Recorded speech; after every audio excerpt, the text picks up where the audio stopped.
Shalom Bapak Ibu, Saudara yang dikasihi Tuhan Yesus. Kita jumpa kembali dalam pembelajaran Alkitab Perjanjian Baru. Malam ini bersama-sama kita akan menyelesaikan serial pengajaran Tuhan Yesus di Bukit. Ada 3 judul perikop yang akan kita pelajari. Yang pertama, Matius 7 ayat 15-23 tentang hal pengajaran yang sesat. Yang kedua, Matius 7 ayat 24-27 tentang 2 macam dasar. Dan yang ketiga, Matius 7 ayat 28-29 tentang kesan pendengar. Baiklah, kita akan mulai dari yang pertama, Matius 7 ayat 15-23, yaitu tentang pengajaran yang sesat. Nah, di situ dikatakan tentang nabi palsu. Nabi palsu, mereka menyamar seperti domba, artinya tampilan luarnya bagaikan domba. Domba menggambarkan sikap yang manis, tapi sesungguhnya bagi nabi palsu itu hanya permukaannya saja. Itu tampilan luarnya saja. Diumpamakan, nabi palsu ini juga diumpamakan dengan serigala yang buas. Sudah serigala, buas lagi. Jadi, nabi palsu itu seseorang yang akan membinasakan orang lain. Buah yang mereka hasilkan adalah buah hidup kemunafikan. Ya, pada akhirnya hidup mereka adalah hidup yang akan dimasukkan di dalam api penghukuman. Mereka bisa saja melakukan mujizat dalam nama Yesus. Kok bisa melakukan mujizat? Ya, bisa saja. Tapi semua itu motivasi untuk diri sendiri, bukan karena mereka mau melakukan kehendak Bapa di surga. Alkitab berkata bahwa nabi palsu ini adalah pembuat kejahatan. Nah, siapakah yang menjadi nabi palsu?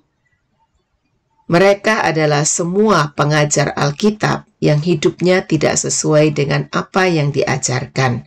Mereka menyelewengkan firman Tuhan untuk kepentingan diri sendiri. Nah, dan peringatan untuk kita orang yang percaya, hati-hati ya, hati-hati. Nabi palsu sudah ada sejak dalam perjanjian lama sampai perjanjian baru. Tentunya di zaman akhir ini nabi palsu semakin banyak. Kenali mereka dengan melihat ajaran dan buah pelayanan mereka. Jika ajaran mereka tidak sesuai dengan yang mereka lakukan, jauhi mereka. Lalu yang berikutnya, hiduplah bergaul dengan firman Tuhan, agar kita bisa membedakan mana ajaran yang benar atau tidak. Lalu bergaullah akrab dengan Roh Kudus, agar kita memiliki kepekaan, sehingga Roh Kudus akan menuntun kita kepada seluruh kebenaran. Yang berikutnya kita akan melihat hal yang kedua, yaitu Matius 7 ayat 24-27 tentang 2 macam dasar. Nah, dasar itu artinya fondasi. Dalam ayat ini Yesus sedang mengajarkan tentang kehidupan orang percaya atau orang yang mendengarkan perkataannya. Setelah kita menerima Yesus secara pribadi, maka selanjutnya kita harus membangun kehidupan rohani kita. Sebelum kita menerima Yesus dalam hidup kita secara pribadi, roh kita itu mati. Dan oleh karena anugerah Allah dan karena pekerjaan Roh Kudus, kita bisa percaya dan menerima Yesus, sehingga oleh percaya itu roh kita dihidupkan. Roh yang mati tidak bisa berhubungan dengan Allah. Hanya roh yang hidup yang bisa berhubungan dengan Tuhan Allah. Nah, bagi yang rohnya sudah hidup, perlu membangun hidup rohaninya. Nah, bagaimana membangun? Dunia kita, di sini kita harus memilih ya, fondasi yang bagaimana yang kita inginkan, fondasi batu atau fondasi dari pasir.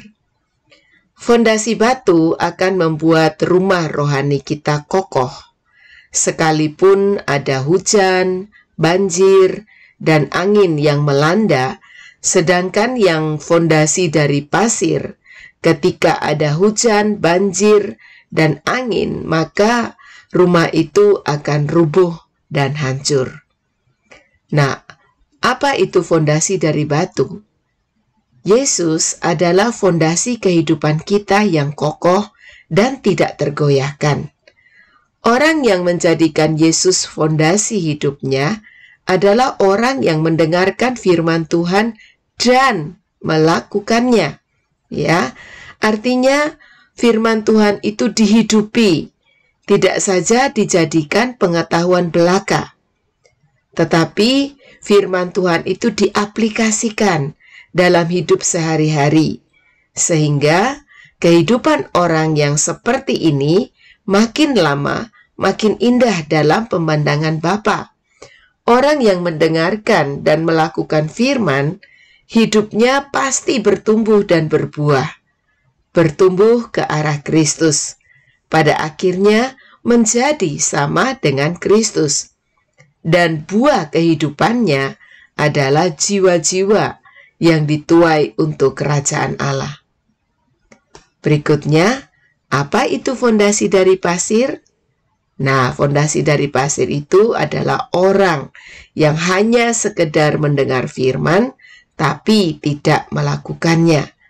Firman dijadikan sebagai pengetahuan semata. Bahkan, firman Tuhan dipakai untuk mengukur orang lain. Pertanyaan dan sekaligus peringatan bagi kita. Apakah Yesus sudah menjadi fondasi hidupmu atau yang lain? Ingat, fondasi yang lain akan membawamu kepada kebinasaan. Yesus adalah batu karang yang teguh.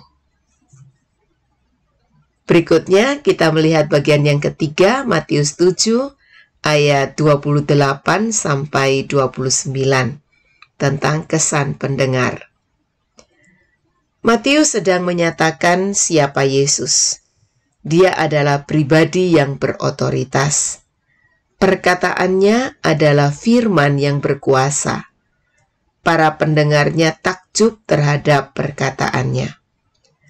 Pengajaran Yesus berbeda dengan ahli-ahli Taurat. Ahli-ahli Taurat mengajar, tapi hidupnya tidak sesuai dengan yang diajarkan. Sedangkan Yesus mengajarkan prinsip kehidupan kerajaan Allah yang dia hidupi.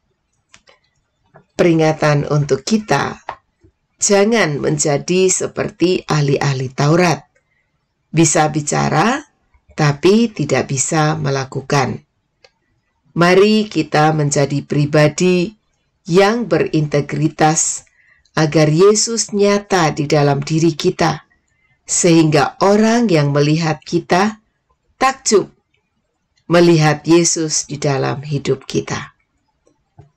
Nah, Bapak Ibu yang dikasihi Tuhan, dengan demikian kita telah menyelesaikan serial khotbah Yesus di Bukit, yakni dari Matius pasal 5 sampai pasal 7. Biarlah ini menjadi lifestyle atau gaya hidup kita sebagai warga kerajaan Allah. Untuk selanjutnya, kita akan bersama-sama bertanya jawab di grup WhatsApp.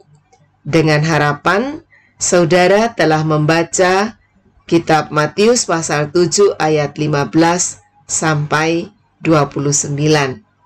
Saya percaya dengan kita bertanya jawab, maka kita akan saling memperlengkapi atau saling memperkaya satu dengan yang lainnya di dalam kebenaran firman Tuhan.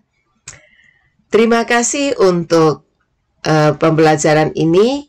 Tuhan Yesus memberkati kita semua. Amin.